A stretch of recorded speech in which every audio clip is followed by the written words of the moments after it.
Hello, welcome into another episode of Meet the Manager. Joined by a very special guest today. Not quite a manager. As I was doing my pre-show notes, I shortened it to Meet the Man. I don't know how accurate that is, but thought it was kind of a fun play on words. Super excited to have you, but Matt, thank you for joining me today. Yeah, thanks for having me, Ryan. Super excited to be here and happy to chat and answer all your questions. Yeah. So it's funny. We had planned this a bit earlier in the year, a couple weeks ago, and life got in the way and had to pivot back. So it's funny when I wrote the questions we were planning to meet on Friday. I went back and was reviewing my questions, and it was Friday again. I was like, okay, this question still works.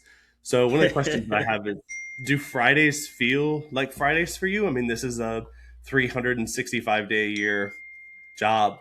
You don't really get to stop on weekends. Does it still feel like, hey, Friday, the weekend's here? Yeah, I think my life has changed a bit over the last few years now. When I started MFL, I had no kids, and now I have three kids. So life has changed a bit. So of course, when I had just one kid, I was able to keep working on the weekend, etc. Now it's a bit more complex with three kids, especially I have a newborn son that was born at the end of January. So yeah, it's a bit more complex now, especially at this period. But usually it's not really like. Of course, like for me, MFL is not like a nine to five job. I always have MFL in my mind. I don't think there's like since I started MFL, I honestly I don't think there's not any single day I haven't thought about MFL. Of course not, like of course in one day it hasn't happened. Maybe 10 hours, I don't even know if that has ever happened. So yeah, that's of course something that is always constantly part of me and that I always think about. So yeah, but still it's for me the weekend is always like, especially now, a time where I like log off a bit and I'm not too much on the computer. Of course I stay connected to this little device, but uh, but no, I'm less on the computer, of course, for the during the weekend. Gotcha. Good. Glad that you get to disconnect a little bit, and congratulations. I didn't know how transparent you wanted to be, how private you wanted to be, but congratulations. Super exciting news. Yeah, thanks. Super. Yeah, it's a good news. Yeah. Yeah. It's funny. I have two myself. I have just past 1 year old, and I completely understand how, as the family grows, the responsibilities and all that changes, and kind of where you can spend your time and your mental time and when you need to be dad or husband or whatever that may be. Anyways, Yeah, yeah. the responsibility are one thing, and then there's the time, as you mentioned, because it's the time can take a lot of time, of course. Yeah, yeah, for sure, for sure. Some will resonate and some won't. When I had the questions initially, PSG was playing OM that weekend. I had a kind of a And it cheap was a question bad teed up. memory for the OM fan, actually. Yes, good for the MFL team. You guys are mostly PSG, but you have one or two members that are OM. Am I wrong? Yeah, we have Bastien, that is previously OM manager, from the Discord community, the French Discord community, etc. Not I said OM manager, but it's not. I made a mistake. It's not OM manager, but he's a fan he's supporting OM, etc. And so yeah, we have sometimes a bit of some jokes or some fun in the Discord. And at the moment, the fun is a bit more for me, but in football, everything can change a lot. So a few years ago, even 2 3 years ago, like PSG, it was hard to be a PSG supporter. We've lived a lot of bad moments, I would say, especially one moment that is always in my mind in Barcelona, but we won't talk about that again. And and and so yeah, we the team is I think actually the team is quite spread out. Like for me, I'm a PSG fan. Yann is more Lyon. Luca is more Saint Etienne. So yeah, we have a lot of. I think Quentin is more Toulouse, but he follows more like Premier League with Liverpool. Gotcha. That's fun. Fun office. Yeah. A lot of different favorite teams. Yeah. Are there any U.S. teams that you support? It has been fun for me to talk with guys from Europe, and they just have random teams that they like for one reason or another. Do you have a team in the U.S. that you keep tracks on? No, I don't follow much the MLS, or I don't follow much football. I'm just like for the US teams that I like sometimes check out is more in on NBA. So sometimes checking a bit the Spurs with especially like with Victor Wembanyama now there is of course one of the like the there was a important role in the NBA as a French, you know, we like to support our French athletes and French sportsmen. So yeah, just checking that a bit, but not too much. Yeah, yeah. Of course, I wondered and kind of expected Wembenyama, so that's Yeah, fun. It's fun to have those cross country superstars. yeah, Um, and especially it was also the franchise from Tony Parker, so it was yeah, there is a bit of attachment. Even if for me, when Tony Parker was really good, I wasn't watching much NBA. I started to follow a bit more NBA, a bit more after that. But and now I'm not following it at all. It's super hard in France to watch the games. It's a bit late. So yeah, yeah. When kids split your time, something has to go. So I get that for yeah, sure. yeah. This question is particularly funny. I opened asked an open-ended question to the last guest and said, "Hey, want to roll a question to the next guest, similar to what Jimbo does with When Dirk." And the question that he asked was, "What keeps you up at night?" I've rephrased the question because this may be answered two different ways depending on what context. What in the MFL space keeps you up at night? But I of course, like I'm always thinking about MFL, how things goes and stuff like that. So what can you're always like checking that everything goes right, you know, like that there's not an issue with a specific match that for some reason it happened very rarely, but it can happen that a match froze because of some technical issues or something like that. So always trying like thinking about like is everything's going right. So yeah, that's mainly I think the main thing, like checking a bit the also what's the flow on the community, you know, sometimes there can be debates on different and various stuff on the in the community on the Discord. So that's really the things that I would say like can maybe like more keep me up at night or something like that. Yep. Okay, you touched on something. The Discord comments. Yeah, I'm on Discord. Sometimes I scroll quietly. Sometimes I join in on the complaining with everyone else. I'm curious, trying to think of how to phrase the question. By default, a lot of people go to Discord to complain when there's a good win or they feel really satisfied. They're just like, wow, that was nice. So yeah, it ends up being somewhat of a place for people to complain. Twitter and some other social media platforms have kind of been similar.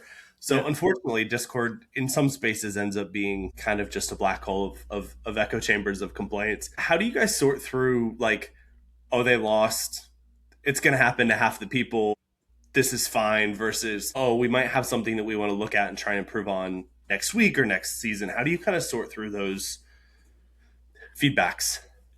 Yeah, it's not always easy. I think it's so first we try to be a lot on Discord and to read a lot the comments to that can be on the general, that can be on the engine feedback Discord channel, or we try to be there a lot. I think sometimes too much. I would say it's not a for me personally over the last few months I've tried to be a bit less on Discord, because otherwise you can spend a lot of time and Yep. that's a good, of course that's good to know to understand the feedback, but you know, because it's a lot of async communication, you can like you almost every 10 minutes you're checking if there is something that has been said or there's a notification, etc., and so you spend to probably too much time on it. So I try to disconnect a bit from that part, still checking it, but more at a regular intervals, a couple of times a week or like a few times a week, etc. So that's for me personally. Of course, for example, Luca is much more in the Discord. I know that Ian is also reading the Discord a lot. Bastien, Quentin are in the engine channel a lot, also reading all the comments. We have also a product manager that is Victorian, that is also monitoring what's happening in the product feedback, etc. So yeah, we we try to be super close to this to the Discord communication. Then we have also to sometimes not to be too close to it, because it can also um, it can kind of affect also the team sometimes, Yeah. because of in Discord there's all the complaints mostly and not the good stuff. You just receive the complaints and the bad stuff, so that can be sometimes a bit painful, or sometimes that you need also to cool off a bit and not to be too much attached it, to not to take it too much personally. And then what we try to, on our side, we try to be really pragmatic to understand the question, the complaints. We also try to analyze the comment when it's only a complaint that has really not like a substance in the end, that it's more like complaining because the guy lost or something like Yeah. that. And we try also to analyze that. And for example, that's why also we created some other way to report feedback, like recently with the kind of small websites, or where you can report bugs, etc., where we can analyze them better, to have something directly on the website where you can give feedback on the engine if you see a bug, etc. So yeah, that's a hard mix. I don't think we have like the perfect the perfect way of handling it, but yeah, if I should summarize what I say, is like we are trying to get close, to analyze pragmatically, and also sometimes to say, yeah, we know that it's going to be on Discord, that we are going to get mostly the bad stuff, so we shouldn't take it too personally, and also see the good side, that there's a lot of stuff that are going well, etc. Because otherwise you think there's only bad things, and that's not true actually. Yeah, yeah, for sure. And I think, ironically, with all of the separate discords, the Wendirk, the Ramble, I don't know what it's called, but I know that there's a French Discord. I understand that, I think the Meta Squad, the German Discord, Yeah, I think everyone kind of celebrates their joys and chats, and there's a lot more joy and fun outside of the MFL Discord. yeah, So it makes it even kind of a more negative space, which, to your point, can be very tough to sort through. But you don't want to miss everything, but you don't want to get stuck down that rabbit hole either. So yeah, I think you guys do a great job. Yax is always very quick to respond for like technical stuff, and Lucas is always very participatory. I don't know if I made up a word, but in the chat and kind of talking through things. And I think it gives a great feedback to the community that, like, hey, the team's there, they care. Um, Not everyone can win, but they want to make sure that the game's quality and it's good. So it's awesome. yeah. And actually, that's an interesting topic, and we were talking about it with Luca. I think it was 2 days ago or something like that. And Luca was saying that the mindset also in the Discord is getting a bit more like negative, because I think like we think that most of the people, like the more positive people, are also in other Discord where, as you said, they celebrate their wins, they are happy, and etc. And here it starts to be a bit more a place where there is negative stuff happening. So we're also thinking about how we can change that, because we also want it to be and that's been our vision since the very beginning. And actually, I think we managed to really create a community that is super nice, super helpful, and we want to Yeah, keep that, because we think it's a win for everyone actually, because we all want the game to grow. We all want more people on the game. And so I think for new users also, it's important when you arrive in a Discord, and that it's full of negativity, then it doesn't give the best image of the project, and that's something that can hurt the user acquisition or user retention of new users. So that's something also that we're thinking about, like how can we maybe moderate it a bit, or like trying to push more positive vibes, etc. Recently, that's something that we almost never do. We've recently timed out a couple of users because they were crossing the line. So we're trying to also like find the right balance between like being super open and letting people criticize, because that's how we like it, and we yeah, want to. It's normal to have criticize or like negative feedback or something like that, but we don't want it to be like too much, and so it's hard to find the right balance. But that's something we're thinking about also. sure. Yeah, that makes a lot of sense. And really good awareness talking about new users. I've been on the game for a while. I have my other channels, my other outlets. But to your point, a brand new user is not going to know about the Ramble Discord or the Wendork Discord or the French Yeah, Discord. So, yeah, very interesting and excited to see how you guys move forward with that. Because, yeah, it's an interesting dynamic. And I think for experienced users, it all works great. But if you're just trying the game or trying something new, it could feel a little strange. So a good transition. I have kind of some tabs for marketing. We've gotten insights to marketing and growth and where the game's going and how player growth from a quantity of how many players there are in the games. And I love hearing about that sort of thing and what the future might look like. So the question I have is, where do you see new users coming from? What spaces or what channels? I think there's different source of new users. And I think it will evolve with time. For the I think the last few years, it's been mostly on Web 3 users or Web 2.5 Sorare users also. Like a lot of people playing Sorare because they understand the concept of ownership, they love football, etc. So it's more easy to like it's easier to convert them to MFL. I think that's going to we've tried to expand a bit more our reach to a Web 2 audience. That's what we tried with the free trial club, etc. The results of the trial club were pretty good in terms of user acquisition. The volume of new users that joined, we saw a lot of new sign up, new club creations, etc. That was really good. But we saw that the conversion to paying users and so to really own a club for more than one season was not super good. And so we think that we still need to improve the game to be able to target these audience that are more mainstream, I would say. So I think so that's why our aim at the moment is really like to continue like this growth that we've had, and I think there's still a lot of users that we can reach that are in this Web3 audience, Web 2.5, and also that are like the early adopters of other communities. So, for example, the early adopters of that are playing Football Manager or like even FIFA or this kind of profile of users. And I think there's still a very very large audience that we can tackle doing that.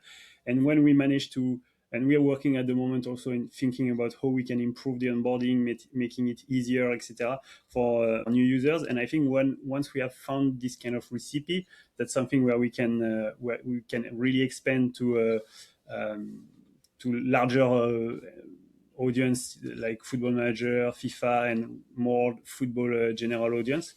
And so at the moment, that's really our focus is like Web 2.5 audience, and also targeting the Football Manager audience, but mostly through content creators, because we think that people that are playing a lot Football Manager a lot, that are watching content, are probably like the most hardcore user of Football Manager, and probably the one that are the more likely to join MFL. And also when the content creators explain them the game, they show them the game, etc. It's Yeah. easier to understand. So that's how I see it, and I think it will evolve as we find really the right recipe to work on improving the onboarding and the first days or weeks on the platform for new users. And that's something that's a lot of the duty or the task, the project that Victorien is working on as a product manager for like he started that really a couple weeks, 1 month ago, something like that. But that's where we want to really focus our next. Yeah. Yeah. That makes sense. I think as well, going through that space, the new users will already have access to a community. Even if it's their own football manager community, there's still touch points, right? Where they're able to say, like, hey, how do I sign a player? Or how do I do this? Or my tactics aren't working. And somebody will say, oh, hey, message me and we'll talk about it. Like, let's work through it together. I know early on when I started, I hit kind of a wall and I was like, how do I get better? I figured this, I got to here. And Kev messaged me in one of the Ramble Discords and said, DM me and we'll figure it out. And I have not stopped talking to him, asking him questions, which is a big part of the game, a big part of the fun of the game. But Yeah, yeah, I think Kev has been mentioned a lot as the tactician of the one of the tactician of the community. He's always mentioned for his particular skill. for sure. For sure. Well, yeah, he's got a great dynamic between one being very intelligent and two always being very helpful and very social. I think there are lots of great tacticians. I think some of them like to keep their secrets for themselves and Yeah. good for them. But Kev is always very helpful. So talking about growth in the future and where you guys are going, do you guys see the game as a niche product, or do you see millions of users in the game? Where do you think that balance is, and where do you think the game, its place is? That's always a tricky question. On our side, of course, we myself and Jan, when we decided to fund the company, we are like super ambitious, and we want to be something that has impact, and we want to attract and to have like impact on millions of users. So that's really our target in the long run, in the long term. Of course, it's not something that's going to happen overnight, and that's a long journey. Um, so that's, but I can see it as a um, for me, really, like I see MFL as more than a game. I really see it as a parallel football world, a Yeah, virtual world where you can kind of live your football dream and be a manager, a club owner, etc. And I think this has this, like when you look at all the people like that are football fans, etc., like how many would love to be a club owner or would love to have this experience. And I think there's so many, probably more than millions of people on the planet that would love to live this experience. And I think MFL is the closest experience to that. yeah, Of course, there's Football Manager, but it's a different experience where you live it, but alone in your own save, and you don't have social interactions. Here, it's like really like an open world. You, if yeah, you want a player, you need to have it from someone, etc. So that creates a lot of dynamics. That also creates some friction for new users. So that's the stuff that we need to figure out and to ease in the onboarding. But I think that really creates a living world. There is this economical side or economical layer on top of this world that is also making it more real, and I think more, and that's why I think there's a potential for millions of users.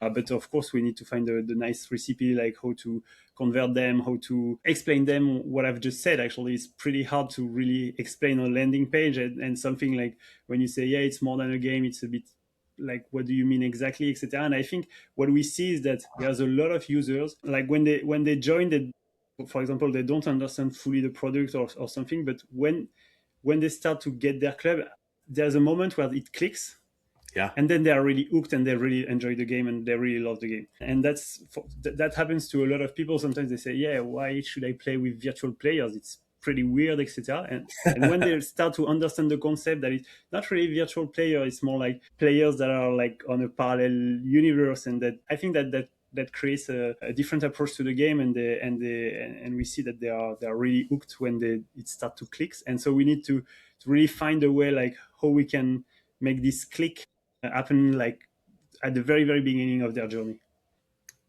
yeah, yeah. I'm thinking about that. I think it clicks at different times for different people. I don't think it's a one size fits all, which is fine. I understand from a company, you guys want to demonstrate that and show that. The thing that I was thinking about when you were talking about that is in Discord, when you see a new name in Discord and they're like, hey, I bought a club. And then a couple weeks later, they're like, oh, I bought my second club.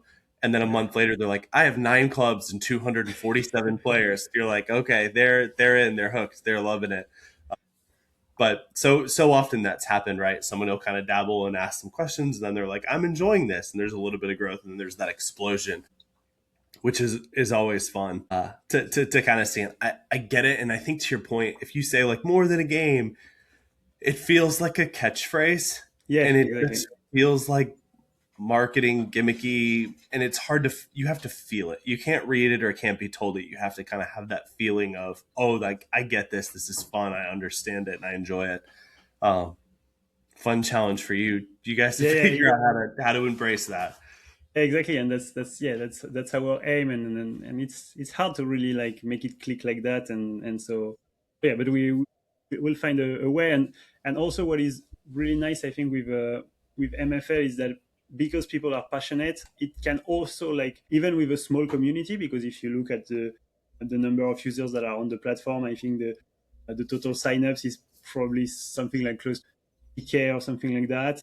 But if you look really the active players that have paid or something like that, it's probably closer to 5, 6, 10,000, so like a bit less than 10,000, I think 8,000, something like that, probably that already like ever spend money in the game. So it's still a like very very low amount of people. And if you look at Yeah. gaming or something like that, where like a lot of games have millions of users, etc.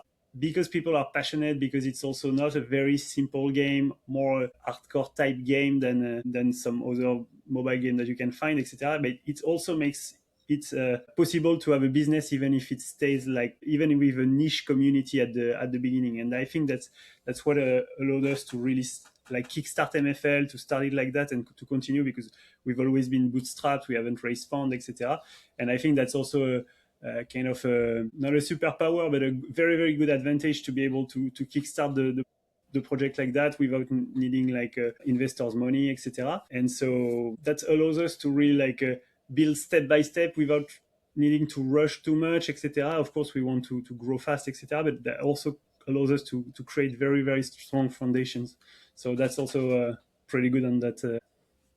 Yeah, for sure. Do you guys ever see bringing in large investors? I have been on Sower for a while, and Sower went that path and partnered. And when a company partners with investors, they have side commitments. They have to change how fluid and dynamic they can be because you have to keep the investors happy. To your point, you called it a superpower. Where you are now is a superpower, but it's limiting as well. Do you guys ever see growth in that aspect to say like, hey, we're going to come to a point where we need the capital to be able to do these things, and it's a necessary evil to grow in that space? For the moment, it's not our strategy. That can change, you know, like businesses are moving, like it's what is true now can be changed in a few months, in a few years. It can be super fast, especially right now when the landscape, the tech landscape is moving so fast. It's hard to really know. But it's not really the strategy we think that we have like the runaway, the capitals to be bootstrapped, to be self-funded. It allows Yeah, us also to, we don't have also like compared to like for example, if you take the AI companies at the moment, they all need a lot of capitals because they need to catch a market where it's like ultra competitive. It's like super, like there's a lot of competition, etc. Of course, we are in a competitive landscape with gaming, etc. But our product is so unique that we don't have like a lot of competitors, and we don't need to like raise 10 or 100 million to like just hit like take the market. I think it's going to be more something that to be like we're going to do gradually, where we're going to convert more and more people, etc. So I don't think there's ever like really a need. We like also to have this freedom. Like when you have like investors, then you need to hit some targets. You need yeah, to get a better ROI, etc. And so I think it can also be detrimental to the community. So because at the moment we have like probably we have two or three sides. We have the community. We have I would say like MFL as the company, and then we have like the founders ourselves. So we have like three yeah, entities, I would say, and sometimes like, and if you start to add like some investors in it, then there's another side that has other interests, and so that creates, sometimes it's hard to align the interests of the founders, the company, with the community interests, etc. And so that's always like already something that we spend a lot of time thinking about, like the supply, the demand, how you balance it. But it's only like two or three identities to align. And so when you add another one, it makes it even harder. So I think there's a lot of advantages not to have any investors. And especially like what is super good also now is that the tech landscape is changing, and especially the technology. So with AI, it's really possible to build stuff super super quickly. I think we like over the last few years, we there was a strength that MFL has. We were like shipping a lot, very like with a high velocity compared relatively to the team that we have. And I think we were going to be able to do that even more with AI, and we're already using it a lot internally. Like everybody, like for myself, I'm spending a lot of my time in cloud code. I'm like yeah, and the team, everybody's using the AI tools. So so I think we also have this opportunity at the moment, and the playbook for a lot of company like has changed. Like it's a bit less in the like before, like I think in 2020 2021 the playbook was really like start a company, raise a lot of VC money, burn all the cash as fast as you can, try to get revenue. Even if you're not profitable, it doesn't matter. You will raise another round, and then you Yeah. try to sell your company.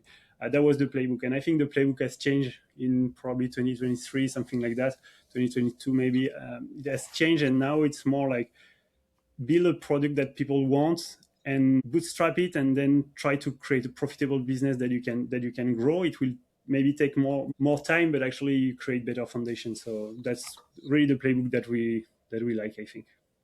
Yeah, yeah, that makes a ton of sense. Something that came to mind talking about AI and all the tools that we have in the tech space, and it's all very new. I think 10, 15 years ago, this wouldn't have been possible. The tech wasn't there, which is funny because I get the impression that like you have always known that this is what you want to do. I imagine you in like grade school at like 6 years old, and they're asking the kids like, "What do you want to be when you grow up?" And it's like a teacher, an astronaut, and they get to you, and you're like, "I want to be the CEO of a blockchain football management game," and they're like, "I Yeah, don't know what that yeah. means." When did you kind of have this idea to build something like this? So first, it was not the first company that we were building together with Jan. Before we built another company that was a data analytic platform in the for daily fantasy sports. So we are building tools and data and info like for daily fantasy sports fans that wanted to create better lineups. So we've always liked to create new stuff and to build in the intersection of tech with sports, etc. So that's something that we really enjoyed. After that, for me, I joined Unibet, where I was the head of product of France, and managing like all the product roadmap, etc. And that's during this period that so I was super close from with tech, with sports, and then I started to really hear a bit more about blockchain. Of course, I've already heard about it like from Bitcoin or from like Ethereum and stuff like that. But here I was really like starting to have a to see the blockchain side that allows you to create experience, and that's for me that was NFTs.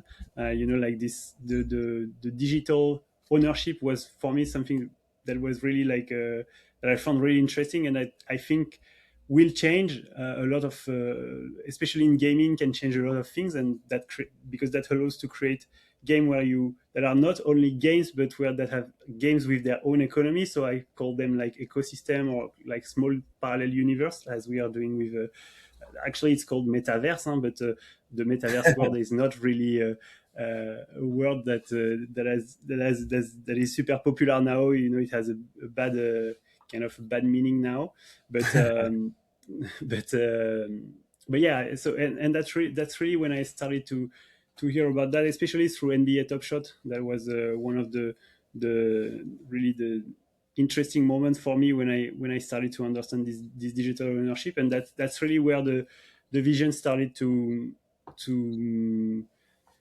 arrive, and when we started to imagine what we could do. Like Jan had been he has been playing a football manager a lot when he was younger. So for me, I was passionate about football. I played pretty hardcore when I was younger, like World of Warcraft. That for me is one of the Yeah, most immersive game, and like this for me is kind of the first metaverse because you're yeah, really living in it. And so I think like the combination of all of that was what is known now as MFL. It took time like to really like decide it, define it, etc. But yeah, that's how it started, I would say. yeah. But no, so it was not in my grade school. Sorry for sorry. I knew logically that that was unlikely, but your passion and your interests come together so perfectly around the game that it just feels like you're perfect fit. And but it makes sense to see kind of how those blocks built over time and kind of that realization came together. So Yeah, yeah, that's awesome. You joked about World of Warcraft and spending too much time earlier. I completely get it. It will be exciting to see kind of where the game goes and how much more of an immersive world that we have access to. yeah. So, are there other visions, I have kind of a couple questions all in one, so I apologize for being awkward. But so I've wondered, was photorealistic always kind of part of an idea? Did that grow? And are there other visions that you have? You're like, oh, we really want to be able to do this thing. Whether it's like, hey, it would be so cool if you could sit in the crowd and watch the game, like with the VR headset or something. But that's just the tech's not there yet. Is there anything like that that you guys want to do in the future, but the hurdles are there? So to answer the first question regarding photorealistic player, I think it was like from the very beginning when we started, the tech wasn't there to do that. I think we explored a bit. There was some website where they were already generating like fake people. I think there was a website, I don't remember the URL, but it was fakepeople.com or something like that, where you could see like just click randomly and you see people that look super realistic that were fake. So at some point we explored to have that, but it was not creating like football players. It was creating random people, so that wasn't really working for us. And it was also another time because it was like NFTs were working very well. You had like these collections with different traits that were like creating the characters from the different NFTs. So as the tech wasn't there, we needed to create like thousands of players. So we couldn't. Of course, you had to do it programmatically, and you cannot do them all one by one. So we created this the previous players that you've seen, that you've known, etc. With an artist based in the UK that is called Carl Tyer, and so that he built the entire collection of players, and these players served us well for more than 2 years or 3 years, I think. So we've been using them like that, and but at some point we really wanted to go to the next step, and the tech was there at this moment, and so that's where we said like we need to migrate to this new solution with the new tech that we've built. Actually, Luca and and Guillaume that spend a lot of time building a very very nice like tool or like a flow of different AI models that we're matching together, and so the flow is so complex, it's like really crazy, and so we were able to create these players, and I think it was a really good idea because I think of course at the moment it was a bit of controversial decision because people are used to it, etc. But I think on the long term, it's much better for user acquisition, for like the first impression that you get from the game, for the immersion. So I think we're super happy with this move, and when we look a bit at the community, I'm sure you will find people that are still not happy with it, but probably 99% of the people are happy with it and think it was a good decision. I think from the people that I heard from, even the people that preferred the original model, I think everyone that said, "Oh, I prefer the original model," they all said, "But if this is better for growth and acquisition, I'm fine with it." Yeah, Nobody was like so set to that opinion. They're like, "Nope, I don't care what happens. The older version was better. You can't change my mind. I don't care what else yeah, changes."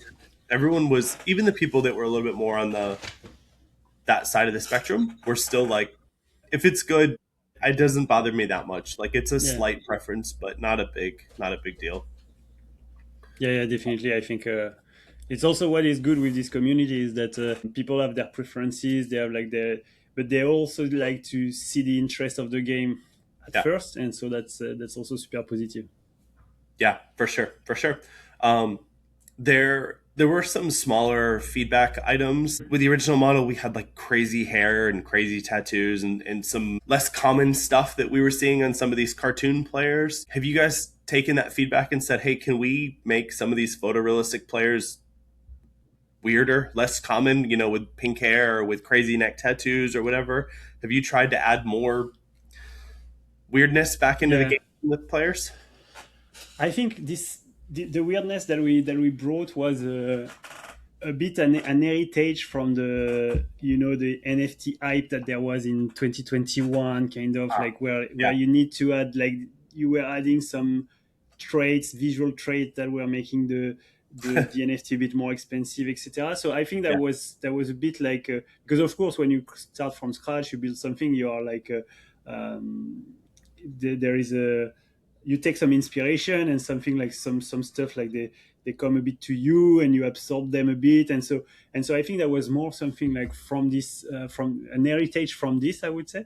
And in the end, it was not something like first super useful or mandatory for the game. So I think like needing to do that would create like more work. And sometimes, like to get to the point where you have like very good images that you can use, it's like a lot of work. But just to get like these small variations that change the product from like 5% or 2%, you need like the same efforts that what you've done before sometimes, Yeah. because it can be very complex, especially when you're creating like crazy elements. It's something that the AI models don't see a lot, etc. So uh, and now what is complex is that the models are improving so fast that what I'm saying now, or what I was like when we were exploring the solution, it was like 2 months ago or 3 months ago. Yeah. Now it's a total different world. So it's really complex to really know. But at this time, we didn't think it was the top priority, and that's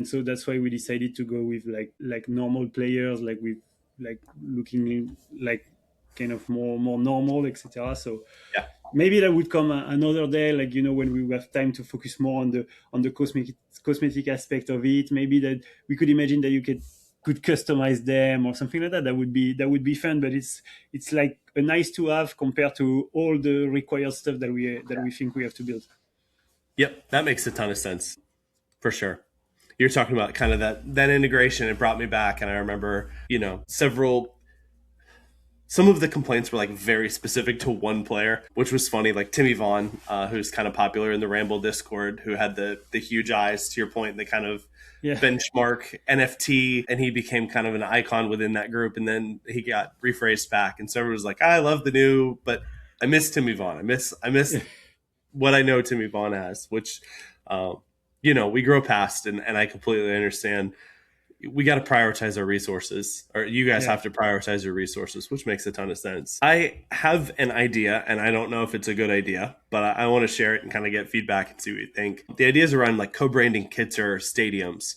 So something that I thought would be really cool. Right now, we have the logos on the center of the stadium from the tournament. We may have Ramble, we may have French, we may have Winder. Something that I thought might be cool, if possible, is to use like real world branding. I wonder if you at MFL could partner with a particular company, let's say a clothing line, and then you have the ability to put that clothing line's logo as your pitch logo and as your kit logo. So the idea would be that MFL does the partnership, so you guys get the like cash revenue, like the like real cash Hmm. revenue, and then something that would be fun is if the MFL user could get MFL. So like you would have the ability to like partner with a clothing line or a sports drink company. And if you do the clothing line, you get like 300 MFL per team. And then if you do the sports drink, it's like 500. So you guys would be able to generate a cash revenue from that way. We would be able to generate an MFL revenue to kind of convert that MFL into a revenue growth. Is that ever something that you guys would, I mean, you'd have to find the companies first, but would you ever Yeah. explore something like that? But it's something that we have in our mind, and that has been very like present like from day one. I think it's like in real in in real life, in real sports, Yeah. like branding is something like sponsorship is something massive, and it's an important way for the leagues, for the clubs to get revenue. So yeah, definitely something that we are thinking about. The only thing is like then you need to find the company, to make the Yeah. deal, to explore it. And usually, um, like from my experience, like when I was working at Unibet, like we were doing deals, etc. And usually, when you're doing like sponsorship deals, what they're buying is the view and the viewers basically.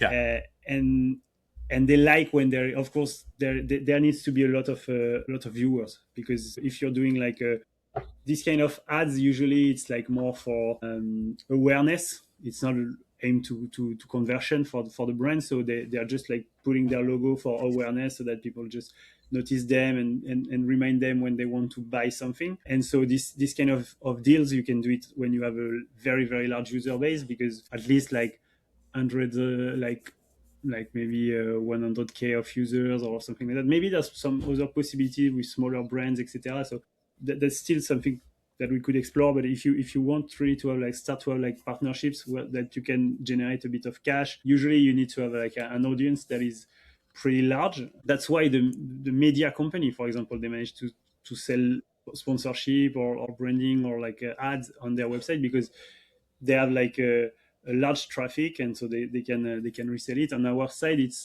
different. We have like an audience that is relatively small, but that is high spender, so it's not the same profile, and usually it interests a bit. It can interest, of course, the brands, etc., but it can be harder to create the partnerships and to create the deal. So definitely something that we have in mind, and we would love to explore at some point.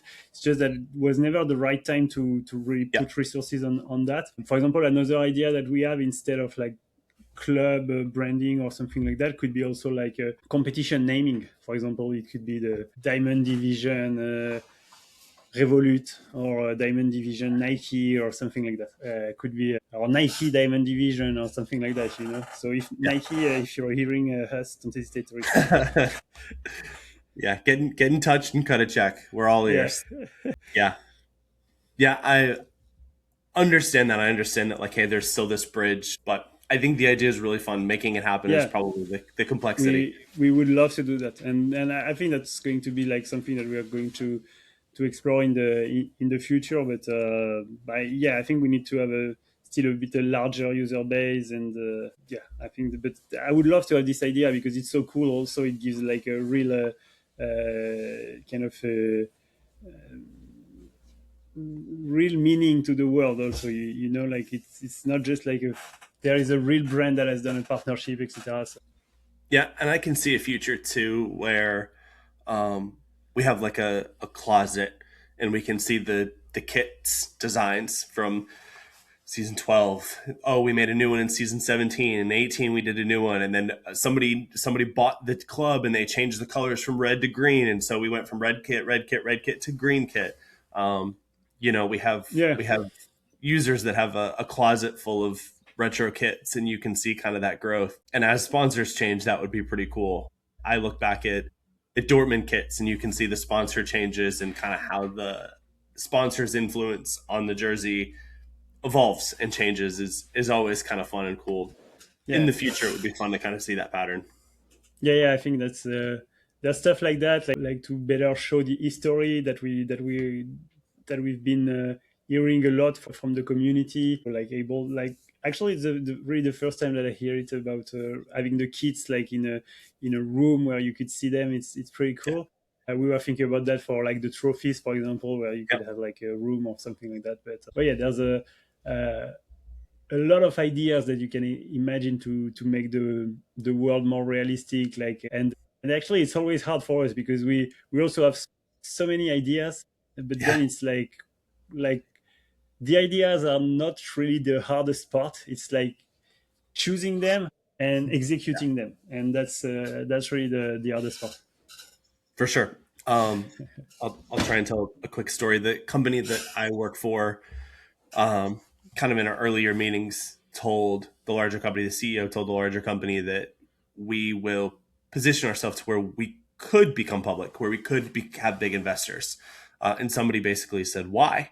And he said, well, there's a lot of projects that we want, but we don't have the capital. We can't do everything all the time. So, kind of to your point, similarly, Yeah, we have to prioritize. It's a small team, we're a nimble team, and you guys have great rewards for that. You guys can focus on what you want. You can develop the game and the vision that you have, but we can't do everything all the time. This is one of the limitations. yeah. And I think, also it's also choosing the always choosing the features compared to the impact that it will have. Because for example, like I think the kit stuff or like the trophy room are super cool and they are nice, and I think the new user, like our user base would love them, but it's probably first a small part of our current audience yeah, that will love them. It's for some it will be just a nice to have where they would be able to see it, and then I don't think it will really help us grow much. It's not something that can attract new user or stuff like that. So we are also like trying to think about like always trying the right balance to how do we keep improving our product as a gameplay to make it like more dense, more like interesting, etc. So the gameplay is the one of the primary focus, like the engine more realistic, etc. Then there is also like how can we grow, so get new users, so the onboarding new users, etc. is something super important. And then also how can we please the current community. Usually through gameplays, it works. Like people, when we release new features, we please our community. But also sometimes there are like some other stuff that are not in the gameplay really, not in the user acquisition, but we also like to do like we've done it with the kids, for example, or like other stuff. But yeah, always trying to find the right balance and always trying to measure the impact and what is the and to find the priorities. Yeah, that makes sense. Do you guys feel like you have the information to try and make the right decisions? You don't have many benchmarks. There aren't other companies doing what you're doing to where you can learn from. You guys are kind of leading the path yourself. Do you guys feel like, oh, we feel really confident in this, or do you sometimes feel like we think this is the right decision, we're going to go this way? But to be honest, it's like you're never sure about the decision. But for me, I'm like I'm sure. I don't know how to phrase it, but I think it's the right decision. But you know, like Yeah, I'm always I always try to be balanced in what I think, in how I look at different solutions, etc. So I'm never 100% sure that it's going to work or that it's the but I know that with the decisions, with the data, with the situation we are in at the moment, it's the best decision. And I've asked different stakeholders, and because you never have the full picture when you take a decision, you have like gray zone, dark zone that you don't really know. yeah, And when you move, you take the decision at a specific time, and then when you move at a month plus two, maybe you will realize that maybe that wasn't the right decision. But and you think it was obvious at the time, but actually no, because you didn't. Now you have additional information that help you have this judgment that it's not the right decision. It was not the right decision, but at this moment maybe it was. So it's that's what is always complex to really like assess what has been done. But honestly, I think it's hard to really always know what is the right decision, where we should go. I think we are doing a good job at it because for different reasons. I think first we are all passionate and we are like so deep into MFL that I think I have the pretension to think that we understand our user pretty well, maybe not 100%, and we can always improve that. But I think that as we are all living and breathing MFL, I think it helps us to take the right decision. We try also to use data, even if it's data is like it can give you informations, but it's not always the truth, and you can pretty much like interpret the data how yeah, you want it to be to interpret them. So I think it's really like we're trying to take mostly our decision with our common sense and also listening what the user like. And for example, we have this so we like to ask on Discord, and we also like to ask on we have a captain's channel where like we have like a selected number of people that are helping us for a long time, etc., that are really involved users, and we also like to get their opinion on specific features, on specific stuff that we want to do, etc. And that also allows us to have like a kind of what would be the reaction of the community, what could be the impact, to think about, to have another opinion, another angle from a current from a feature or something like that. And that's been working pretty well, I would say, since the beginning. I'm pretty happy from the decision that we've taken. To be honest, I don't see a very like decisions that I said that we shouldn't have taken, and that we yeah, maybe that was like this free trial club that I probably that has been something that has been not as successful as we were expected. But I think at this time I would take the same decision again, because it's something that we needed to test. yeah, yeah. That makes sense. I think from the trial club example, certainly there's big learnings there. You guys now have a better understanding of what's next. What do we need to adjust to get new users in? And, what do they like? What don't they like? Why are they leaving? Why are they not sticking? I asked about benchmarking. and you reference the number of signups versus the number of active users. And that's kind of what got me started about benchmarking is my brain kind of said, is that good? And I'm like, I don't know. Who do you compare that to say like, oh, we're better than our competition? You can use like candy bar companies and say, well, there's a bunch of candy bar companies and who has the best profit and who has the best. There aren't a bunch of metaverse football league companies. So Yeah. you have kind of a significant challenge there where, maybe you guys are killing it. Maybe this is as good as it'll ever be and people just don't stick. And maybe there's a big opportunity there. It's interesting and it's a unique challenge. I'm glad it's your challenge and not mine because it's a tough one. I have really enjoyed the meetup, really enjoyed kind of all that came out of the Paris meetup. I don't want to spend too long, but do do you think you guys will have more meetups that you organize?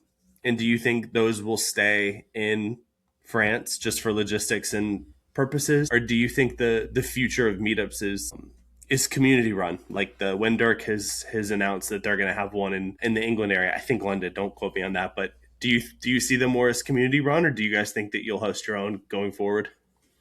No, I think that first that's something that I really love this meetup. It was just it was amazing, like to see the community, to see everyone. It was really cool, and so I really enjoyed it. And the also the place where we organized it was just amazing. I think it's like just so cool to be able to be in the stadium, etc. So that was just the perfect moment, the perfect weekend. For that, I think that's definitely something that we could reorganize.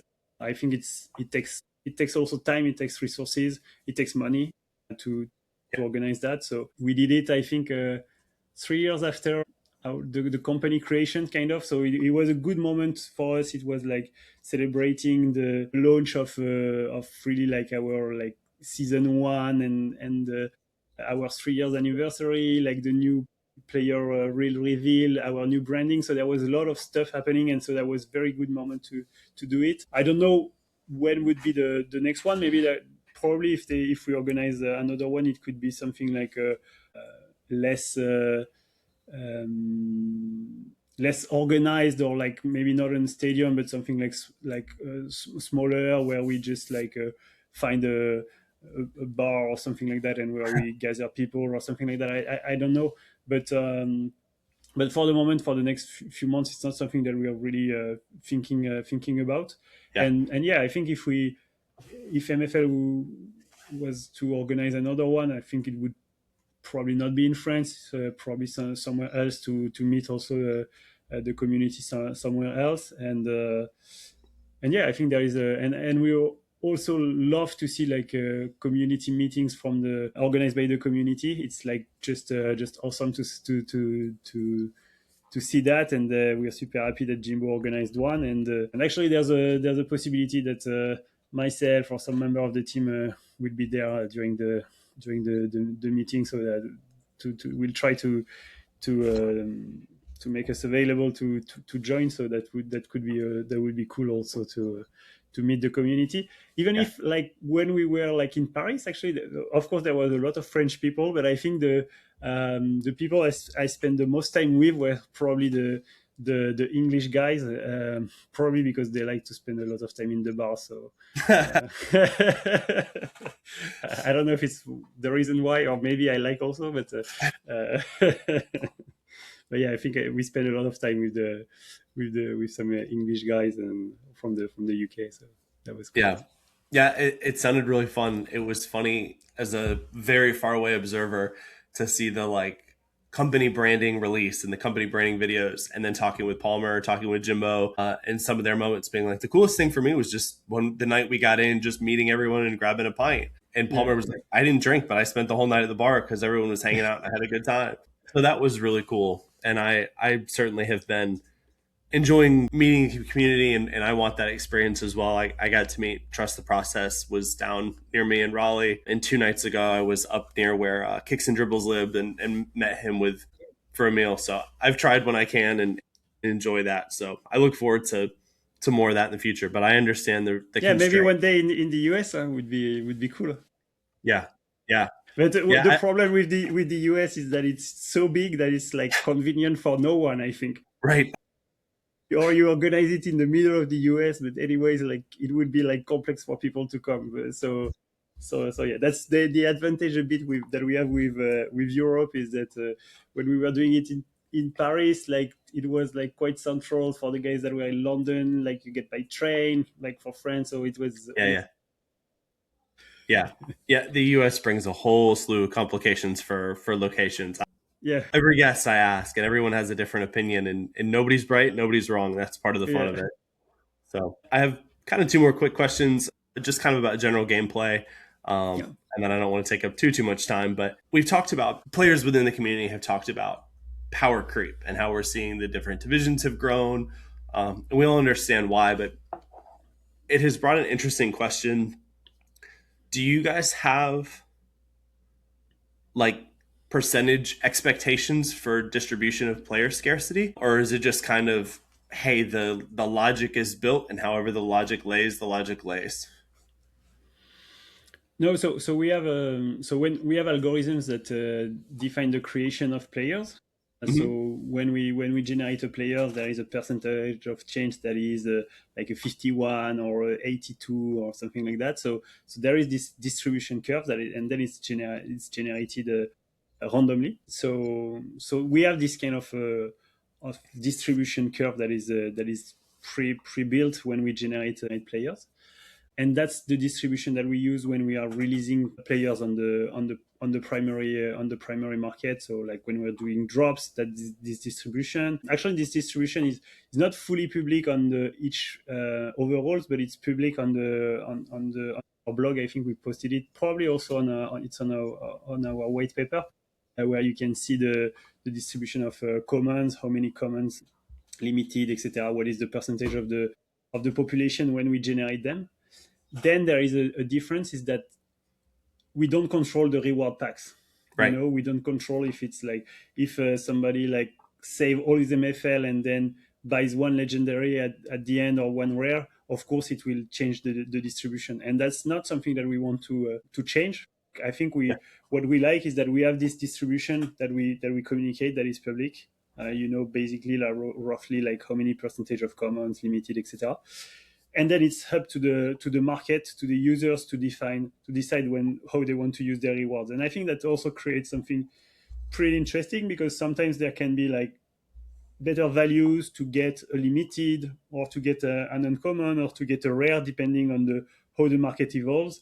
And so that's changed a bit the dynamic of the market. So I Mhm. remember at some point there was I think it was the commons that were like super like undervalued, or like so when you were buying, like using your MFLs, you get like a better price, dollars per MFL revenue. I know that there are people like doing a lot of calculations about it. So I remember there was a user that probably take like he opened like maybe, I think I don't remember if it was 800 or like even more. I don't remember, but I think he opened so many commons because he decided not to buy a legendary, but to buy some commons. And actually it makes sense. And that's what is interesting, is that if everybody does this strategy, then it's not a good strategy. So Right. there's no one strategy. It's like you need to adapt, and that's what we like with MFL. It's like, for me, it's really the same. It's also the same when if you start to stack all your players in one the lowest division, then it might be not a good strategy, because you probably not get the best number of MFLs compared to the rating of the overalls of the players. But it could be a good strategy for you, because what you want is to climb the division. You want to be at the top or something like that. So everybody can have a different strategy, and the strategy can change due to the market dynamics, and nobody is controlling them, which is pretty cool. Yeah. Yep. And that's kind of where the question comes from. To your point, nobody's controlling them. Slight asterisk. We are all controlling them. No one person is. Yeah, But like, I think it was trust the process that opened up 800 uncommon players. yeah, And Sid, who's a diamond manager, opens up a ton of uncommon and then sells the reward packs, and then typically will go target very specific ultimate players to backfill his team. So he lets other people take the risk and the reward, and then takes really focused things. But part of that is now there's a lot of uncommons, and I'm like, Sid, you're devaluing my uncommons. Stop opening all the uncommon packs. So yeah, very fluid market, which makes it fun. Kind of alongside of that question is two part. One, do we expect to see Lego packs coming back? And do you expect the packs to drop? Could we see packs in the future that are two uncommons and it's just two uncommons? Or could you see like a strikers pack where you're opening a pack and you know it's a 88% chance to be an uncommon striker and then so on and so forth? Do you see being more dynamic with packs in the future? So first, for the Lego pack, I think that that's something that haven't like we haven't released Lego pack over the last few months, maybe 1 year. I don't remember exactly when was the last drop with legendary packs. I think because legendary were like a bit special, like it was the top rarity at the time. Now we've introduced ultimates, but it was the top rarity at the time, and so that's really something that is kind of special and that we wanted to preserve a bit. I think that could come back in the future. I think it really depends on the percentage of the population to monitor a bit more, like because there will be also a lot of retirements, especially of legendary players that start to be like a bit older, because we haven't released like legendary packs. It creates differences compared to the natural distribution or something like that. So yeah, that could be, but it's not something that it, like we are planning really soon. Also, the problem kind of with this, it's already a problem that we have with the rare packs, for example, is that when they open, they sold out. So Yeah. that's also creates some frustration. And here with the legendary packs, it would be like even more complex, because if you release some, it would be probably like just a few. So it would be like a couple or five or something like that. And then it's like really Yeah. hard to get them. So for the moment, it's not something that we're really planning. Maybe if we really realize that there is not enough legendaries, that it's create a shortage of high level players, we could reintroduce them so that it really match the natural distribution. I think also that what is kind of cool with like the legendary is really like an objective for a lot of people.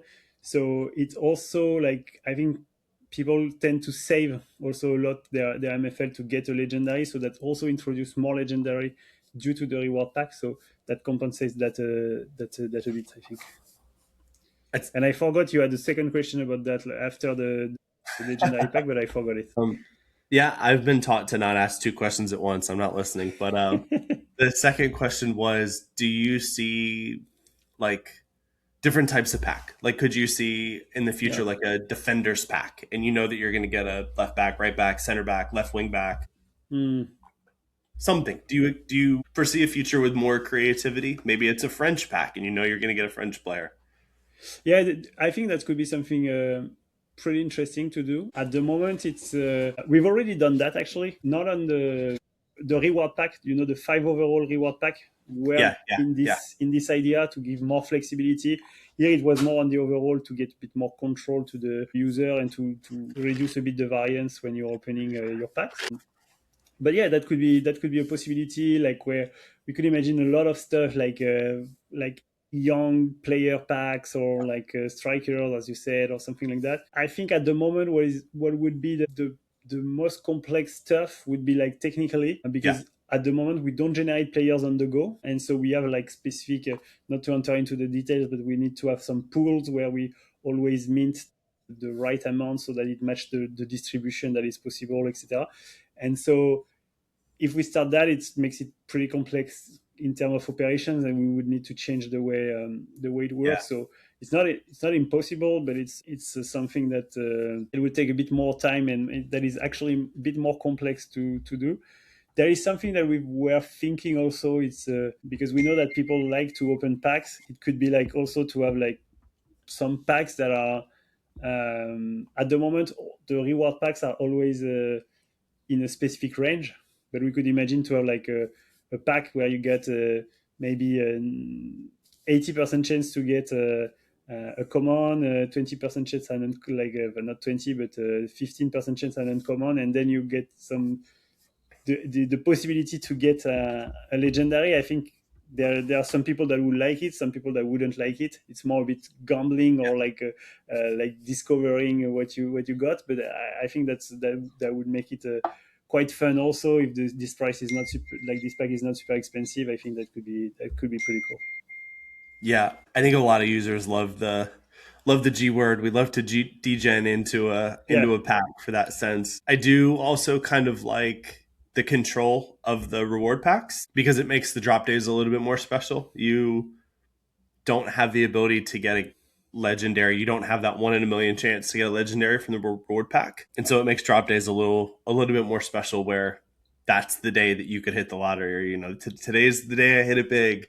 yeah. Um, so no, I get it. I think we all want to gamble a little bit more. We all want to degen a little bit more, but Yeah, and um, I think what is good is to give the opportunity and the possibility to do both. Like if you like to degen a bit more and you want to open it and see like it's going to be my luck and myself or something like that. Let's see what's going to happen. Or you want more control. And actually, speaking about more control, there's an idea that we have like at the back of our mind that we've already worked a bit on it, but it's like always like it's a big project. But there's something that we are thinking also is to have like for example youth academies and that you could have in your club that could kind of produce players, so you would pretty much like know at the end of the season which players have been produced, and you could decide to buy them, to put them on the market, or to use them on the competitions. I think that would be also good combinations because you could basically decide, okay, I see the players that I have. Do I want to sign them like a professional contract? So if you want that, you need to pay like and so that would be part of that would be a revenue for us. Or you don't want, and you don't do it, and you get your rewards back from yeah, yeah, that sounds interesting. I look forward to hearing more about that path, and I'll keep my eyes on the dev updates for sure to see what's next. so it's not going to happen in the next few weeks or Sure. months. I think it's going to be a longer term but it's something that we also like and that could make it super interesting. Yeah. I understood that. I think that being here for a little bit of time, on MFL for a little bit of time, and seeing the weekly dev updates, um, the the expectations there. You guys do a great job with the dev updates. They're super helpful as users. When you guys have an idea that you plan to implement, like the substitutions, I think is probably the next thing. Nobody knows what season they're going to be on, but people start to think ahead and say, what could this mean? How can I start to prepare? Hey, we're going to introduce a mechanic that will change the way you play the game. It gives us plenty of time to adjust, to start thinking about it. It's fun to theory craft and to say, hey, do we need Yeah, more players? Do we need more position flexibility? What will this look like? Different managers are attacking it from different directions. So it's super fun. I think we're all excited to see kind of how it feels and how we manage it and what impact it has. But yeah, you guys do a great job with the dev updates. I think they're super important. And I know as a user, I'm super appreciative of the time you guys put into the updates. cool. It's good that you like it because of course it takes also an additional. Of course, it's time to generate, but it also creates an additional pressure also, and that's a good pressure. But because if you release two updates where there's not a lot of new stuff, then it sometimes people start to be. Whoa, what's going on, etc. So yeah, that's also a bit of extra pressure, but that we like and that we think it's good, and so glad that you like it. Yeah, I can only speak for myself, but I think if we get the update where you guys say it's not ready, we're taking the time to get it right, I'm like, hey, awesome. Communication, transparency is there. And speaking for myself, I think a lot of users would agree. Like we want you guys to get it right rather than to rush to launch. And then we're Mm. like, this is a bit underwhelming, not as exciting as we had hoped. And you're like, well, we wanted to hit the deadline. But that's my opinion. Yeah. But I don't want to take up any more time. But is there anything you want to close with? Any thoughts or ideas or questions that you have? No, thanks for having me. Always good to be able to chat and to explain some choices or like explain the background of the project or stuff like that. So always happy to do that. And yeah, I think just to give a bit maybe some what we're working on at the moment, it's like at the moment we have a huge focus on the new UX and the new UI that's taking a lot of time. Actually, it's a project that we started almost 1 year ago. Starting to have the first design, the first mockups. I think we started in February or January 2025, so it took a lot of time. Then we were really busy with the branding, with the player reels. A lot of stuff have happened, the free trial club, etc.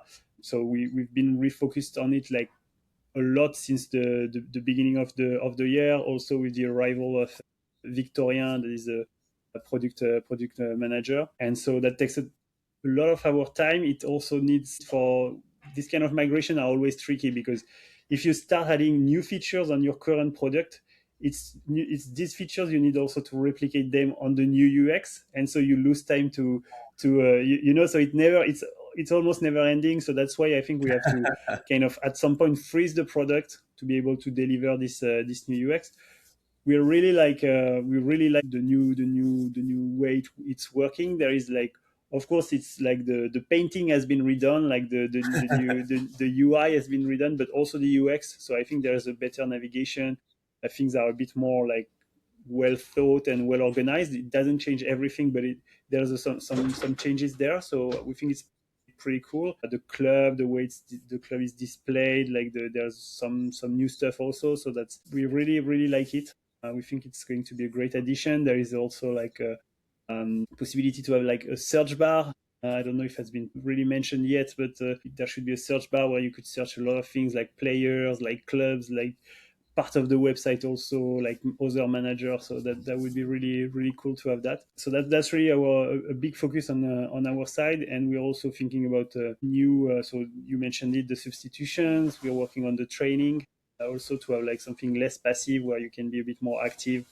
So we're trying to think about a system that could bring a bit of depth, probably also like have some mechanics where you could improve, like not improve the training, but have more flexibility in the training if you spend a bit of MFL, something like that. So that creates also something for the economy that is interesting with some things that creates more dynamic, etc. So for the economy, I think that could be also good. So yeah, that's the main thing we are working on, and yeah, so a lot of things are coming, and yeah, we're exciting. We're also entering a period where we think in terms of what we've seen in terms of market. I think like if we look at over the last few years, like we always see kind of the same trend with like September, October, November, like this period have been a bit less with less action on the MFL side, less user acquisition, etc.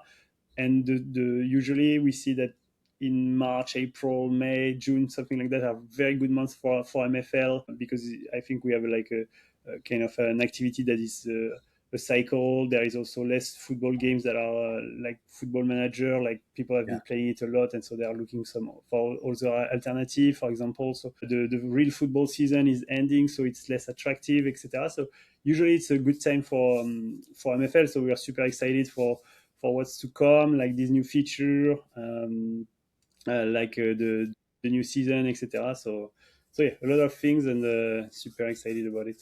And the World Cup at some point. We are also thinking about what we could do for the World Cup. So yeah, a lot of things to do, and now we have also Luca that is back in France. Like he was in New Zealand, and Yeah. now he moved to France. So I have him. We are like in the same office every day with Victorien, etc. And most of the other part of the team is remote. But yeah, it's super cool to have to be all together at the office. It's a great change. And now Luca doesn't have to work up to 4 p.m. in the morning. So it's a huge change for him. He realized that people work during the day in France, so he's very happy. Hopefully, not to bring up too bad of memories, but I realized that over our Christmas events with Flo, where somebody said something about Christmas, and he said it's already Christmas here, Christmas Eve is past, or something. And I was like, oh, he must be in Australia. There's only a very small part of the world that's already in tomorrow Yeah, for me. So, no, that's exciting. Awesome. yeah. So that's really good. Awesome. Again, well, thank you so much. I really appreciate your time and look forward for all the things to come. Thank you, Ryan. It was good. Great to chat. Have a good day. Bye.